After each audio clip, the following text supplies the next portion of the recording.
Please ওর ফলোয়াররা আমার হয়ে যাও। কি বলবো, সারাদিন খালি খায় খায় খায় খায় আর আমাদেরকে লোভ লাগায়।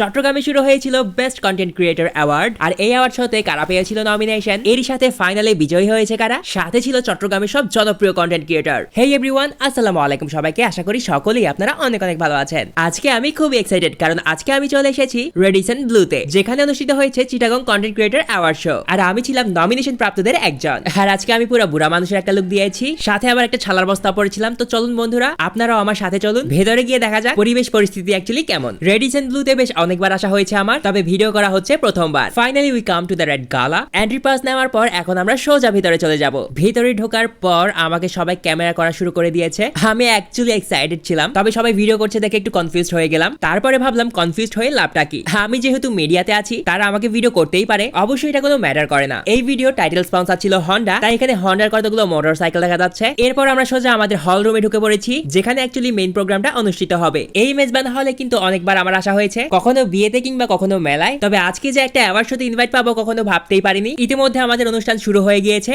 অনুষ্ঠানের মধ্যে প্রথমেই ছিল খুবই ক্লাসিক্যাল একটা ডান্স শো, তবে স্টেজে যদি আমি পারফর্ম করতাম তাহলে কিন্তু একেবারে ফাটিয়ে দিতাম। আপনারা কিন্তু আমার ডান্স ভিডিওগুলো অনেক বেশি পছন্দ করেন, তবে অতিরিক্ত ভাইরাল হওয়ার কারণে আমি ডান্স ভিডিও আপলোড করি না, চুপচাপ থাকাটাকেই প্রেফার করি। আর ইদানিং কেমন জানি আমার ভাইরাল হতে ইচ্ছাই করে না, একটু উইয়ার্ড লাগে। সো এরপরেই ছিল আমাদের মেয়র ডাক্তার শাহাদাত হোসেনের বক্তব্য, সাথে আরো মান্যগণ্য ব্যক্তিরা ছিল, তারা তাদেরকে পুরস্কার দিচ্ছিল।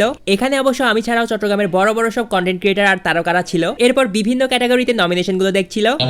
এখানে এনে কি অপমান করতেছেন? তারপর মেকআপ নিয়ে কথা বলায় আমাদের নওশিন আবা কিছু ভেজাল সৃষ্টি করে ফেলেন, যদি এটা একটা ফান ছিল। তারপর আরিয়ান পারফর্ম করে, ওর গান খুব একটা শোনা হয় নাই আমার, তবে আজকে শুনে বেশ ভালোই লাগলো। তারপর আবার নমিনেশন দেখা শুরু হয়ে যায়, যদিও এটা ছিল নওশিন আবার একটা ভিডিও, সম্ভবত এটা ব্র্যান্ড প্রমোটার ক্যাটাগরি ছিল, বাট ওই ক্যাটাগরিতে উইনার হয়ে যায় স্মিতা চৌধুরী। আপনারা যে যাই বলেন না কেন, ওনার সম্পর্কে আমি বলবো উনি অনেক ট্যালেন্টেড। এইদিকে অনেক হাল্লা মাচানো দেখে আমার অনেক বিরক্ত লাগতেছিল, কারণ আমি সবসময় চেষ্টা করি জনসমাগম এড়িয়ে চলা, তবে আজকের এই প্রোগ্রামটাতে আসা খুব জরুরি ছিল। ফাইনালি আমার ক্যাটাগরি শুরু।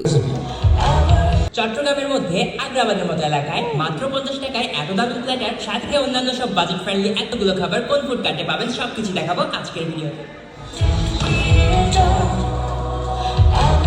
এই ভিডিওটা যখন পোস্ট দিয়েছি, উইনার ইজ রোহিত চাকমা। রোহিত চাকমা আমার পাশে বসা ছিল, তিনি এটা ডিজার্ভ করেন বিকজ তিনি খুবই ভালো ভিডিও করেন। চট্টগ্রামের পাহাড়ি ট্র্যাডিশনটাকে তুলে ধরার কারণে তার আজকের এই কৃতিত্ব। তবে পুরো চট্টগ্রামের মধ্যে ফুড ক্যাটাগরিতে টপ 5-এ থাকতে পেরে আমি নিজেও অনেক বেশি গর্বিত, যদিও আমি অ্যাওয়ার্ড পাইনি, তবে আমি মনে করি যোগ্য ব্যক্তিকে যোগ্য অ্যাওয়ার্ডটা দেওয়া হয়েছে। তো শো শেষে মারবাগাল মিথিলা সাথে আরো অনেকজনের সাথে ছবি তোলা হয়, তবে আমি অ্যাওয়ার্ড না পেলেও পুরো চট্টগ্রামে ফুড ক্যাটাগরিতে টপ 5-এ ছিলাম, এটাই আমার জন্য অনেক। চট্টগ্রামে হাজার হাজার ফুড ব্লগার রয়েছে, তবে তাদের মধ্যে সেরা 5-এর একজন হতে পেরে নিজের প্রতি আবারও কনফিডেন্স বেড়ে গেল।